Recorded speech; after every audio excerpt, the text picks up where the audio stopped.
Bonjour, on continue. Donc dans cette vidéo, on continue toujours dans le fonctionnalisme relativisé de Robert King Merton. On va voir le sens d'une fonction chez Merton. Les sens, comment en quelque sorte Robert King Merton a partagé ou a classifié, si on peut dire ça, une fonction. Bien sûr, cette conception est différente du fonctionnalisme absolu et du fonctionnalisme structuro-fonctionnalisme. Voilà. Donc ici, qu'est-ce qu'on va voir? On va voir la fonction à partir donc des conséquences, de ces conséquences sur un sous-système, sur un élément. Et on va voir aussi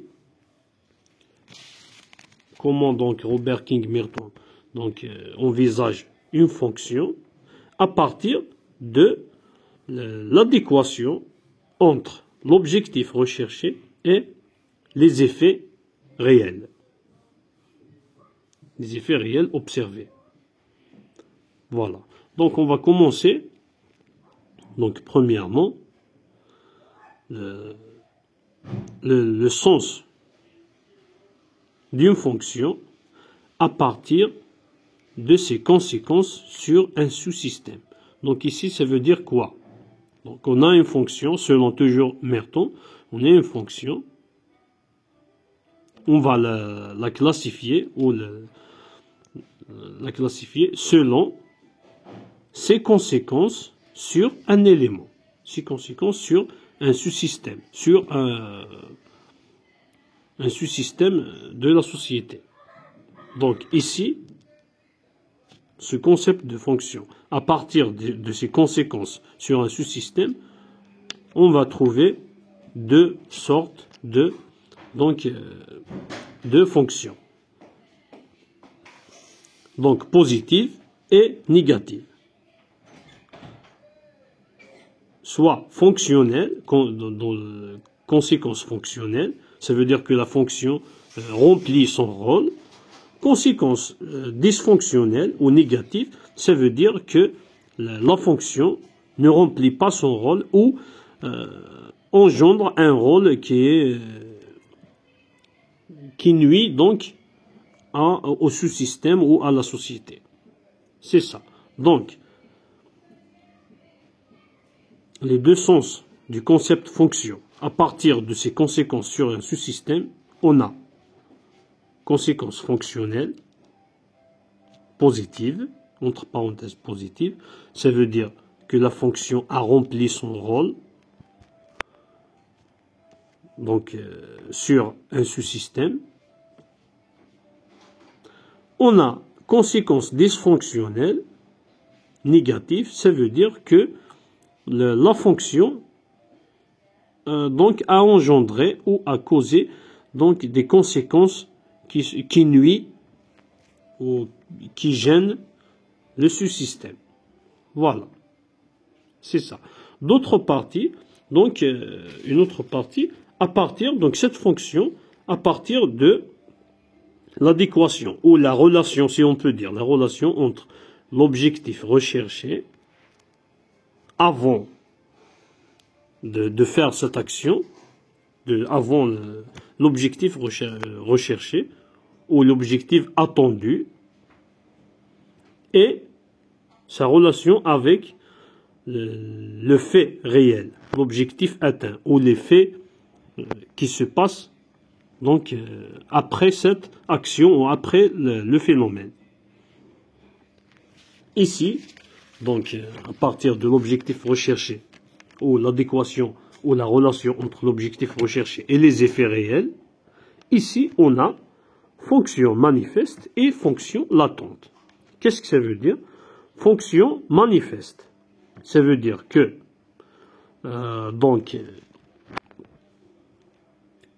ça veut dire que l'objectif du phénomène ou de l'action recherchée, c'est le même objectif qui est atteint à la fin de cette action. Fonction manifeste. Ça veut dire, on a des intentions à faire une chose, on fait une action, il y a un phénomène, et on atteint les mêmes objectifs qu'on a envisagés, donc en premier lieu. Par contre, les fonctions latentes, ça veut dire que les effets ne sont pas les mêmes avec l'objectif recherché. Donc, ça veut dire que on a une intention, on a une intention d'arriver à un but ou à un objectif précis.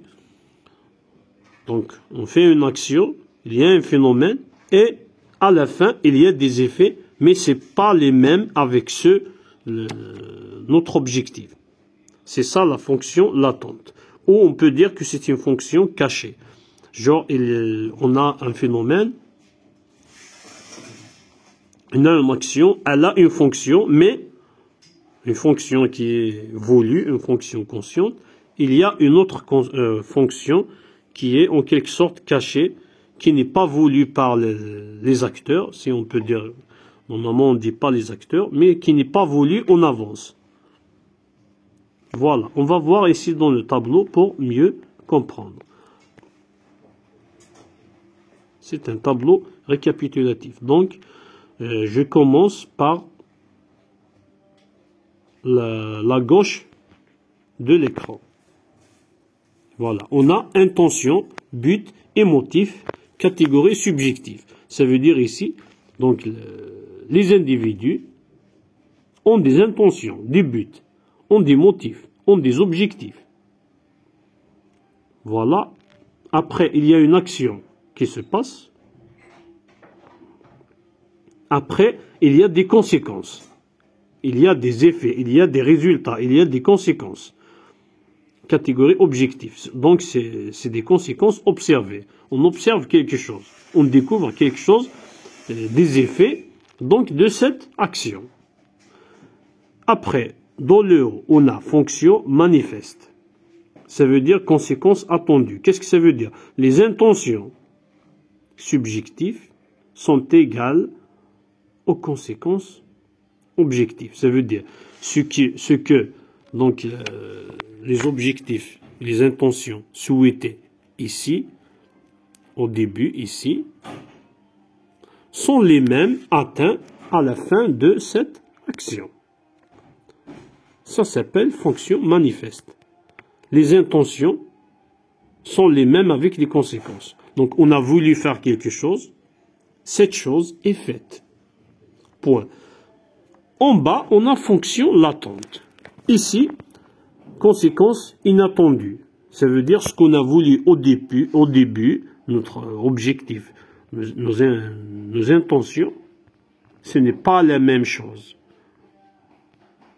Ce n'est pas les mêmes effets ou les conséquences observées à la fin de cette action. Qu'est-ce que ça veut dire? Les intentions subjectives, les buts, les motifs, les objectifs, etc. Les intentions subjectives ne sont pas les mêmes avec les conséquences objectives, les conséquences qu'on a observées de cette action. C'est ça une fonction latente, ou on peut dire fonction cachée. Dans cette fonction latente, qu'est-ce qu'on a? Donc en bas de l'écran, on a fonction latente. Qu'est-ce que ça veut dire? Ça veut dire que c'est une fonction qui n'est pas attendue, mais qui remplit quand même un rôle. Elle a quand même une certaine utilité. Donc, en dessous, qu'est-ce qu'on a? On a une dysfonction latente. Qu'est-ce que ça veut dire? On a un dysfonctionnement qu'on n'a pas voulu, qui n'est pas voulu, qu'on n'a pas prévu comme objectif, mais qui est quand même ici, qu'on trouve quand même dans les conséquences observées de l'action. Voilà. Donc, pour répéter juste ce point, donc on a une fonction latente. C'est une fonction qu'on n'a pas voulu, qu'on n'a pas prévu. Ce n'est pas dans nos buts ou nos motifs, nos objectifs, etc. Dans cette fonction latente, qu'est-ce qu'on peut trouver? On peut trouver une fonction latente. Qu'est-ce que ça veut dire? Ça veut dire, latente, ça veut dire qu'on n'a pas prévu cette fonction.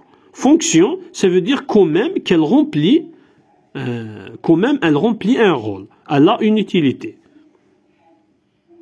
À l'exemple, on donne l'exemple de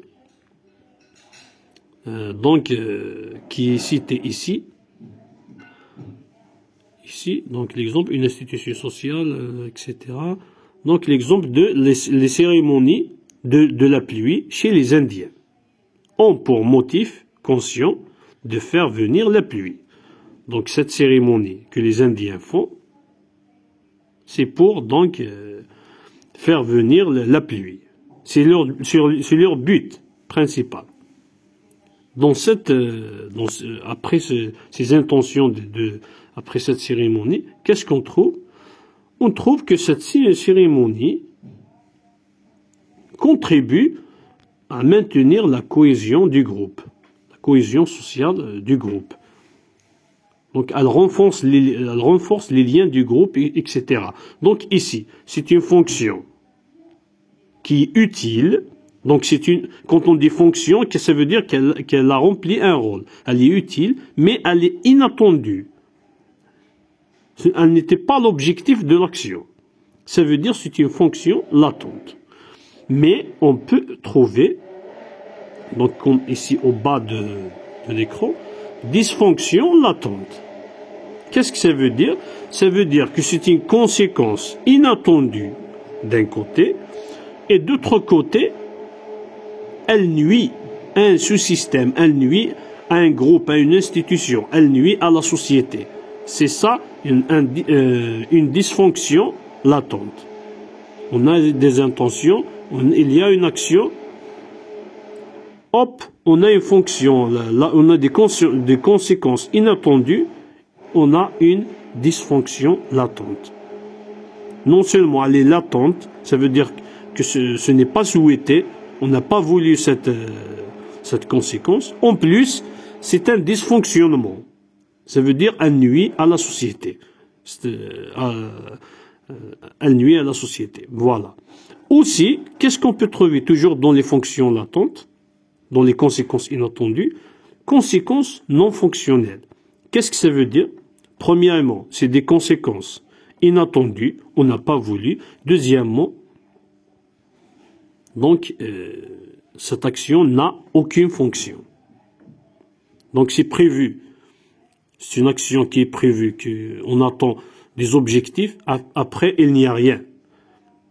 Ni l'objectif souhaité, ni autre objectif. Elle n'a abouti à rien. C'est ça, les conséquences non fonctionnelles. Voilà. Normalement, c'est tout. C'est tout normalement. On va continuer après, dans une autre vidéo, pour voir les limites de la théorie fonctionnaliste. Merci et bonne chance.